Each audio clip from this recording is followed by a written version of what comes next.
오늘 이 말씀 가지고 마음을 굳게 하여라는 제목으로 하나님 말씀 전하겠습니다. 이 명절 중이신데 다들 또 피곤하시고 거의 명절이 끝나가고 있기 때문에 예배에 나오시기가 굉장히 갈등이 많으셨으리라고 생각하는데, 이 마음을 굳게 하셔서 이 예배 자리에 나오신 여러분들을 축복합니다. 그리고 환영합니다. 우리 사람들이 흔하게 하는 말 중에 이런 말이 있습니다. 모든 일은 마음 먹기에 달렸다라는 말이죠. 운동을 하든 공부를 하든 또는 다른 사람과의 관계를 맺든 우리의 마음이 어떻게 되어 있는가에 따라서 그 결과가 달라질 수 있다라는 겁니다. 그래서 이렇게 책을 보거나 혹은 강사들이 나와서 하는 강의 같은 것을 보면 우리의 마음을 긍정적으로 할 필요가 있다. 또 우리의 마음과 생각을 좋은 방향으로 이렇게 가질 때에 그것이 현실로 이루어질 수 있다라고 가르칩니다. 실제로 이 말 자체는 어느 정도 맞는 면이 있지요. 우리가 마음속으로 이 선한 마음을 갖고 또 마음에서 결정되는 이 결단, 의지 이런 것들을 통해서 우리의 삶의 방향이 바꾸어지는 그런 힘을 가지고 있기 때문에 그렇습니다. 그런데 사실 이 말의 뿌리는 성경적인 배경보다는 이 동양에서 강조하는 불교나 혹은 유교적인 배경에서 나온 말이라고 하겠습니다. 우리 예배 시간이지만 이 불교에서는 이것을 가르칩니다. 모든 것은 마음에서 비롯되고 마음이 이를 주관하고 마음이 이를 만든다라고 가르칩니다. 즉 사람의 마음이 어떠하냐에 따라서 우리의 현실을 만들어 갈 수 있다라는 것이죠. 유교적인 가르침도 마찬가지입니다. 우리의 이 마음을 잘 가꾸고 다스리는 것 중요하다, 이렇게 말합니다. 그러나 이 성경에서도 우리가 보니까 이 마음이 중요하다는 것을 강조하고 있습니다. 하지만 불교적인 어떤 가르침, 유교적인 세계관과는 근본적으로 차이가 있다는 것을 우리가 기억할 필요가 있겠습니다. 잠언 4장 23절을 보니까 모든 지킬 만한 것 중에서 더욱 내 마음을 지키라. 생명의 근원이 이에서 남이니라 말씀하고 있습니다. 겉으로 보면 이 마음이 중요하다, 마음을 지켜야 된다, 마음을 잘 다스려야 된다 이렇게 말하는 것처럼 보이는데 불교나 유교가 가르치는 것과는 조금 다르죠. 어떤 부분이 다르냐면 이 불교나 유교에서 마음이 중요하다, 마음을 지켜야 된다, 가꿔야 된다라고 말하는 것은 사람의 마음이 근본이고 근원이기 때문에 그렇게 가르치는 것입니다. 그러나 성경은 어떻습니까? 마음이 사람의 근원이나 근본이 아니라 생명의 근원과 생명의 근본이 마음에서부터 나오기 때문에 그것을 우리가 지키고 또 유지해야 된다고 강조합니다. 좀 잘 이해가 안 되실 수 있기 때문에 이 쉬운 성경으로 제가 잠언 4장 23절을 가져와 봤는데 조금 더 풀어서 우리에게 말씀해 주고 있습니다. 무엇보다 내 마음을 지키라. 이는 생명의 근원이 마음에서부터 흘러나오기 때문이다. 이 언뜻 보면 생명의 근원이 마음에 있다라고 우리가 이해할 수 있지만 이것은 생명의 근원이 마음이다 라는 것이 아니라 이 마음에서부터 생명의 근원이 나온다는 것이죠. 생명의 근원은 따로 있는 것이죠. 그래서 이 성경이 말씀하고 있는 것처럼 우리는 어떻게 살아야 되겠습니까? 생명의 근원이 우리 마음에서부터 흘러나오는 삶을 살아야 하는 겁니다. 이것이 불교나 유교적인 가르침과는 차이가 있다고 하겠습니다. 마음을 잘 지키고 이 마음이 근원이기 때문에 어떤 마음을 먹느냐에 따라서 이것이 달라진다, 이렇게 말하는 것이 아니라 참된 생명과 기쁨, 평안의 근원이 하나님께 있음을 알고 우리의 마음을 하나님께로 가까이 향할 때 그것을 통해 우리의 마음에서부터 생명의 어떤 이 기쁨 또는 평안, 이것이 흘러나오게 되는 것이죠. 내 마음을 다 지킨다고만 되는 것은 아니겠습니다. 내 마음을 생명의 근원 대신 하나님께 드릴 때, 하나님께로 우리의 마음을 향할 때 하나님 안에 있는 풍성한 은혜와 능력이 우리 마음에서부터 나올 수 있다는 것을 우리가 기억해야 되겠습니다. 주 안에 사랑하는 여러분, 우리 하나님께로 나의 마음을 이 날마다 향할 수 있기를 바랍니다. 그래서 우리 하나님 안에 있는 그 은혜와 능력이 우리의 이 마음으로부터 흘러나오는 복된 삶이 되시기를 주님의 이름으로 축복합니다. 이렇게 우리의 마음을 지키는 것, 또 우리의 마음을 이 하나님께로 향하는 것 너무도 중요한데, 사실 우리의 이 마음은 참 연약합니다. 마음이 강한 분들도 참 있지요. 어떤 우리가 이 두려움이 없거나 이제 이 간이 큰 분들, 이제 그런 분들이 있는 것처럼 이 마음이 좀 이제 이 무딘 사람들도 있습니다. 그러나 사실 우리의 마음은 참 연약합니다. 그래서 이 세상에서도 작심삼일이라는 말이 있습니다. 하는 결심들, 내가 마음을 먹고 시작하는 이 일들이 많은데 3일 만에 흔들리는 일들이 있고, 또 결국에는 이제 포기를 하게 되는 이런 경우들이 참 많이 있다는 겁니다. 그래서 우리는 이 단순히 마음을 먹고 마음을 하나님께로 향해야겠다라는 이 결심을 넘어야 합니다. 하나님 안에서 마음을 굳게 하는 것이 필요합니다. 오늘 본문에서도 하나님을 향하여 마음을 굳게 한 사람들이 등장하고 있습니다. 이들은 자기들의 마을들, 산업들을 떠나서 남유다로 내려온 레위 사람들, 또 제사장들이었습니다.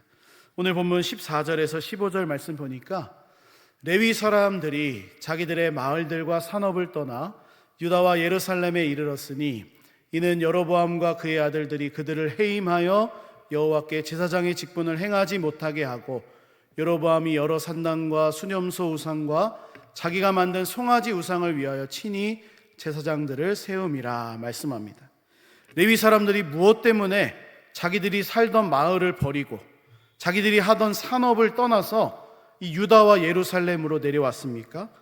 바로 북이스라엘의 초대 왕이었던 여로보암, 그리고 그의 아들들이 레위 사람들을 자기의 뜻대로 막 해임하고, 또 15절 보니까 여러 산당과 우상과 이것들을 위하여서 그냥 아무나 이 제사장들을 막 세운 것입니다. 그래서 이 레위 사람들, 제사장들이 자기들의 마을과 산업을 떠났습니다. 우리 역사적으로 이 여로보암이라는 사람은 이 하나님께서 주신 어떤 선지자의 예언에 따라서 이 북이스라엘을 세웠습니다. 분명히 하나님의 뜻이었습니다. 그런데 이 북이스라엘을 세운 이후에 하나님의 말씀을 잘 새기고 그 말씀을 따라서 산 것이 아니라 자신이 이제 백성들을 염려한 것이죠. 바로 남쪽 유다로 내려가서 예루살렘으로 가서 제사 드리는 그 행위를 이 여로보암이 굉장히 염려를 했습니다. 단순히 제사 드리는 것을 넘어서 북이스라엘 백성들이 남유다에 가게 되면 결국 그들의 마음이 흔들리게 될 것이다. 그들의 마음이 나로부터 떠나게 될 것이다. 이것을 걱정했습니다. 그래서 베델과 단이라는 곳에 우상을 세우고 자기 마음대로 제사장들을 해임시키고 자기의 뜻에 맞는 사람들을 제사장들로 세우는, 레위 사람이 아닌 제사장들을 세우는 그런 일을 하게 되었습니다. 그러자 이 레위 사람들이 어떻게 합니까? 자기들의 믿음과 신앙을 위해서 북이스라엘을 떠납니다. 이 남유다를 향해서 내려오는 것이죠. 우리 쉽게 생각해 보면 이렇습니다. 그럴 수 있겠다. 레위 사람들은 자기들이 하던 그 역할이 있었는데, 하나님을 섬기고 또 이스라엘 백성들의 어떤 신앙과 믿음을 위해서 섬기는 역할이 있었는데 그 역할에서 이제 해임당했으니까 자연스럽게 거기를 떠나는 것이 맞지 않는가, 이렇게 생각해 볼 수 있겠지만, 그러나 성경은 분명히 말합니다. 이 레위 사람들이 자기들의 마을들과 산업을 떠났다라고 강조하고 있습니다. 그러므로 이 자기가 익숙하게 살던 마을, 하나님께서 기업으로 주신 그곳에서 자기들이 정말로 익숙하고 또 생활하던 그런 산업을 떠난다는 것은 굉장히 어려운 일이죠. 물론 이 오늘날에는 이 떠나는 것이 참 쉬운 시대가 됐습니다. 그냥 쉽게 떠나기도 하고 쉽게 다시 돌아오기도 하고 이런 시대인데, 한편으로 오늘날에도 이 떠나는 것이 쉬운 일만은 아닙니다. 내가 신앙생활하던 또는 내가 어떤 이 생활하던 그 삶의 자리를 떠난다는 것, 이것이 쉬운 일은 아니지. 그러나 이 레위인들은 북이스라엘을 떠나서 남유다로 내려왔습니다. 무엇이 그들을 그렇게 만든 것입니까? 하나님을 향한 굳은 마음 때문이었습니다. 그래서 오늘 본문 16절에는 이 레위인들뿐 아니라 이스라엘 모든 지파 중에 마음을 굳게 한 자들, 그래서 하나님을 찾는 자들이 남유다로 내려왔다, 이렇게 말씀합니다. 16절을 제가 다시 한번 읽겠습니다. 이스라엘 모든 지파 중에 마음을 굳게 하여 이스라엘의 하나님 여호와를 찾는 자들이 레위 사람들을 따라 예루살렘에 이르러 그들의 조상들의 하나님 여호와께 제사하고자 한지라. 아멘. 이 마음을 굳게 한 사람들이 레위 사람들을 따라서 남유다로 내려온 것입니다. 그들의 마음을 굳게 하여서 자기들이 살던 마을과 산업을 떠나서 남유다로 향한 것이죠. 그래서 오늘 이 본문 말씀을 통해서 나누고자 하는 것은 한 가지입니다. 우리의 이 마음, 이 사람들이 마음을 굳게 해서 하나님을 찾고 의지했던 것처럼 우리도 필요한 것이 있다면, 우리의 이 신앙생활에 날마다 우리가 해야 하는 것이 있다면 우리의 마음을 하나님을 향해 굳게 해야 한다는 것입니다. 여러분, 오해하지 마시기 바랍니다. 마음을 딱딱하게 만들라는 말이 아닙니다. 우리의 마음이 이제 굳어지는 마음, 이 하나님의 말씀이 떨어져도 딱딱하게 굳어져 가지고 어떤 말씀도 듣지 않는 그런 상태가 되라는 것이 아니라 정말 내가 하나님이 기뻐하시는 삶을 위하여서 이 마음을 굳게 다잡아야 한다는 것이죠. 예를 들어 보겠습니다. 일주일의 삶이 있을 때 우리가 주일 예배는 꼭 우리가 정말로 하나님 앞에 나와서 얼굴을 보이면서 내가 예배를 드려야 되겠다, 이런 마음이 들었다면 이것을 쉽게 포기하지 말라는 것입니다. 이것을 한번 정했다면 그 마음을 굳게 하여서 정말로 우리가 그것을 지키고 어떠한 이 세상에 어떤 마음을 흔드는 일들이 있더라도 그것을 지키라는 것이죠. 그것을 굳게 하여서 하나님 앞에 나오라는 것입니다. 뭐 새벽 시간에 나와서 기도하는 것을 마음으로 정한 분들이 계십니까? 그것을 더 굳게 하라는 것입니다. 그것을 굳게 해서 하나님을 찾고 의지하라는 것이죠. 그래서 믿음으로 산다라는 이것은 때로는 이런 면이 있습니다. 우리가 안정되고 익숙한 상황으로부터 떠나야 하는 면도 분명히 있습니다. 우리가 믿음으로 산다라고 할 때 믿음의 조상 아브라함을 생각해 보면 참 좋겠습니다. 그가 왜 믿음의 조상입니까? 안정되고 익숙했던 아비의 집으로부터 하나님의 말씀을 따라서 떠났습니다. 그가 믿음의 조상이 될 수 있었던 출발이 어디냐? 하나님의 말씀을 듣고 도전한 것입니다. 익숙합니다. 안정된 상황이었습니다. 그런데 하나님의 말씀이 임하자 떠난 것이죠. 그런 의미에서 오늘 본문의 말씀도 하나님을 향해 마음을 굳게 하여서 자기들의 마을과 산업으로부터 떠난 믿음의 사람들의 이야기라고 할 수 있습니다. 익숙함과 안정된 것으로부터 떠나서 하나님을 선택하는 것입니다. 하나님을 정말 바르게 섬기기 위해서 자신의 마음을 굳게 하여서 남유다로 내려온 거죠. 우리 역사적으로도 대한민국에 이 어떤 한국 전쟁이 일어났을 때, 그때 우리 남한보다 이 북한의 어떤 교회들이 더 왕성하고 더 이 부흥의 역사들이 많았던 것을 우리가 기억합니다.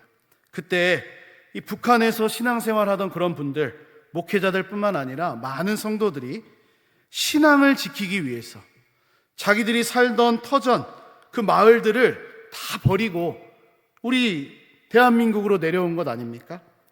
그래서 뭐 대표적으로 한 분을 소개하자면 이 한경직 목사님 같은 분들이 이 영락교회를 개척하시고 이제 교회를 성장시키시는 그런 역할들을 많이 하셨던 것을 보게 됩니다. 오늘 이 본문에서도 바로 이러한 사람들을 통해서 이 나중에 마지막에 보겠지만 이 유다 나라가 더 강성해지고 견고해지는 것을 볼 수가 있습니다. 마음을 굳게 하는 것이 그만큼 중요하다. 하나님을 향해 우리의 마음을 굳게 다잡는 것, 이것이 필요하다라는 것을 오늘 본문을 통해서 우리가 볼 수가 있습니다. 그런데 오늘 본문을 보면 모두가 그렇게 산 것은 아닙니다. 모두가 믿음과 신앙을 위해서 북이스라엘을 다 떠나지 않았습니다. 어떤 사람들은 정말로 이 하나님을 바르게 섬기기 위해서 떠났는데 마음을 굳게 해서 익숙한 자리, 안정된 삶을 포기하고 남유다로 내려왔는데, 어떤 사람들은 아마도 이렇게 생각했겠죠. 하나님을 바르게 섬기는 것이 아니라는 것을 알면서도 내 마음이 조금 찔리고 이렇게 사는 것은 아닌데 라고 하면서도 마음을 굳게 하지 못하여서 떠나지 못하는 겁니다. 바로 여기에 차이가 있습니다. 마음을 굳게 한 사람들, 굳게 하지 못한 사람들의 차이가 있는 것이지. 그 마음을 정말로 굳게 해서 떠난 사람도 있는데 모두가 떠난 것은 아니었습니다.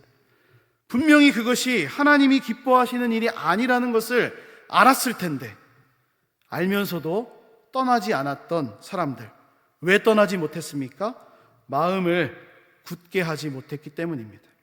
우리 성경을 보면 하나님께서 이스라엘 백성들에게 익숙함이나 안정된 생활 때문에 하나님을 잊어버리고 살게 된다는 것을 경고한 말씀이 여러 군데 있습니다. 대표적으로 신명기 8장 11절에는 하나님께서 이스라엘 백성들에게 하나님을 잊어버리지 말라, 이렇게 이제 간곡하게 말씀하시는 그런 부분이 나오는데, 내 하나님 여호와를 잊어버리지 않도록 삼갈지어다. 우리 하나님의 마음이 느껴지시죠? 그런데 구체적으로 어떤 상황에서 하나님을 잊어버리는가 12절부터 14절에 쭉 설명해 주고 있습니다. 네가 먹어서 배부르고 안정되지 않습니까?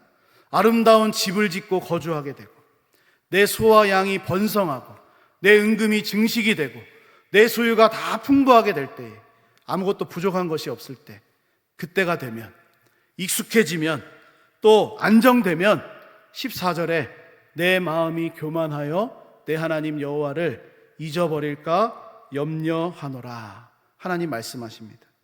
우리의 삶이 하나님께서 주시는 은혜와 평강으로 안정될 때 하나님을 잊어버리게 될까 염려하신다고 말씀하고 있습니다.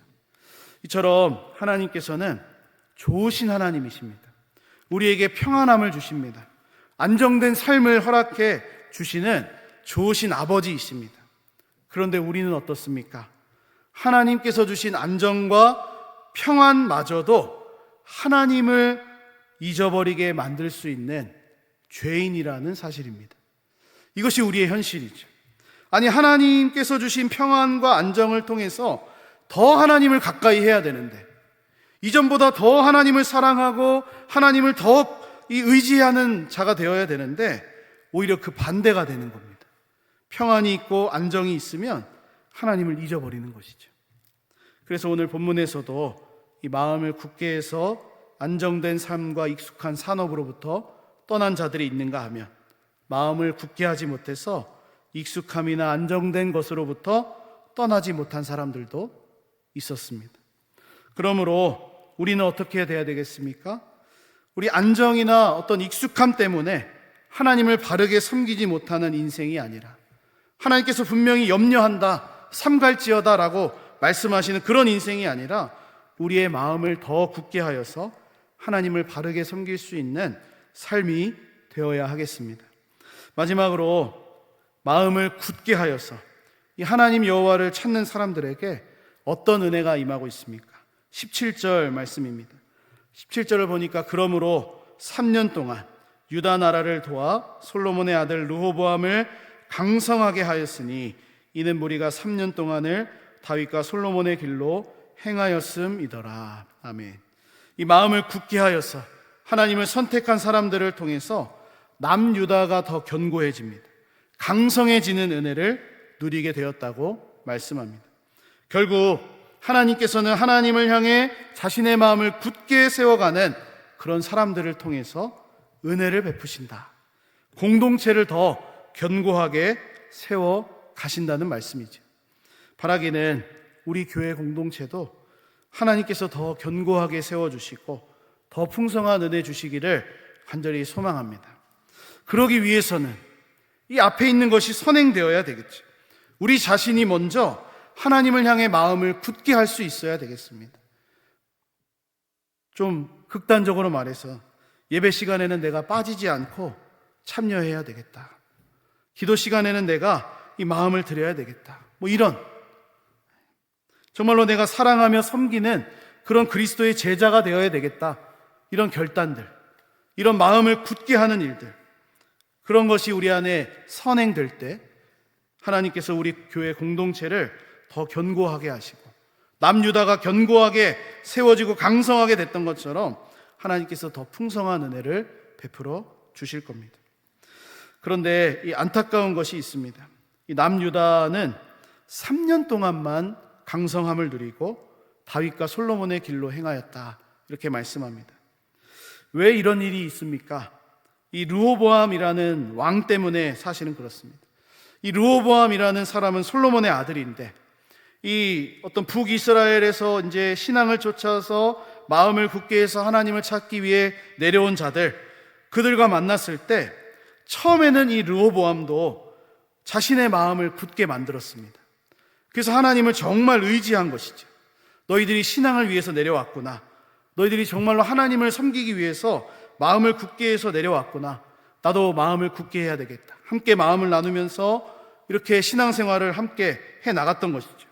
그런데 처음에는 그렇게 했는데 이 나라가 견고해지고 세력이 강해지자 그의 마음이 굳게 되지를 못했습니다. 결국 하나님을 잊어버린 것이죠.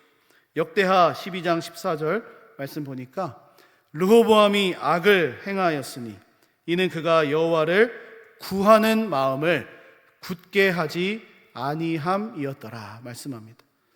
처음에는 아마도 마음을 굳게 했을 겁니다.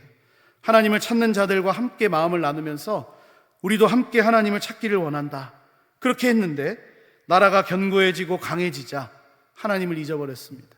르호보암이라는 남유다의 왕이 여호와를 구하는 그 마음을 굳게 하지 못했습니다. 그 마음이 흔들린 것이죠. 말씀을 마무리하고 정리하려고 합니다. 우리의 이 마음은 날마다 굳게 하지 않으면 쉽게 흔들리고 깨어지는 그릇과 같습니다.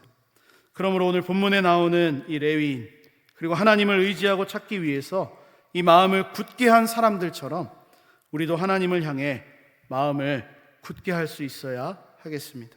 이사야 26장 3절은 우리에게 말씀합니다. 주께서 심지가 견고한 자를 평강하고 평강하도록 지키시리니 이는 그가 주를 신뢰함이니이다. 아멘. 마음의 심지를 하나님을 향해서 견고하게 하는 자들 하나님께서 평강하고 평강하도록 지켜주신다고 말씀하셨습니다. 그러므로 어떠한 상황에서도 우리 하나님이 지켜주시는 평강과 은혜로운 삶을 살아갈 수 있는 우리 모두가 되어야 되겠습니다.